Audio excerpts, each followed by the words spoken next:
The West could not put the fear of God in Putin, but restored to second-hand arm twisting through slapping heavy economic sanctions. Putin saw this and tagged it as West declaring war. But President Biden says Putin chose this war.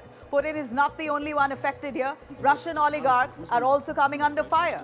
The allegation against these oligarchs is that they siphoned billions of dollars off Putin's regime and stashed them elsewhere. We're adding dozens of names to the list, including one of Russia's wealthiest billionaires, and I'm banning travel to America by more than 50 Russian oligarchs, their families, and their close associates. These oligarchs are businessmen from the former Soviet republics who rapidly accumulated wealth during the era of Russian privatization after the fall of the Soviet Union back in the 1990s. Not just the United States, the United Kingdom and the European Union followed suit in slapping unprecedented sanctions against key figures in the Moscow elite.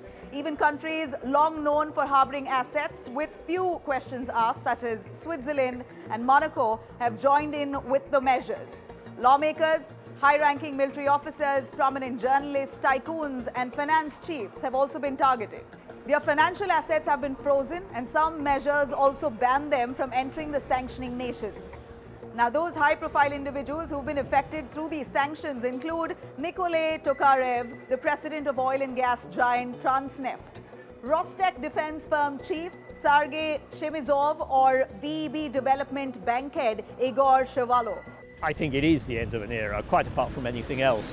The position of any oligarchs who have close links to President Putin is going to be, I think, impossible for the future in view of the public reaction to what President Putin is doing.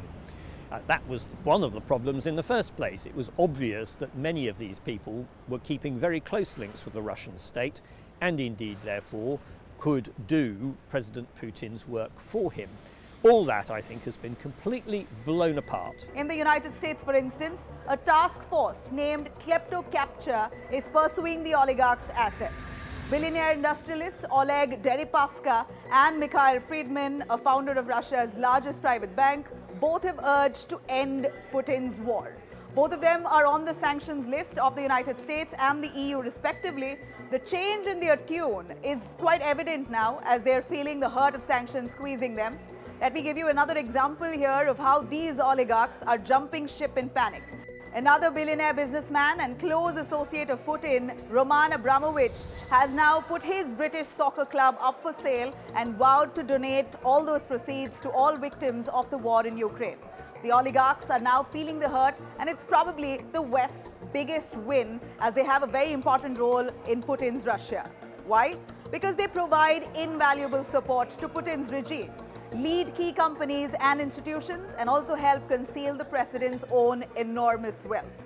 Although their assets are frozen, they're not likely to starve to death. They are definitely going to miss that luxurious lifestyle. This will probably be, indeed, their social debt.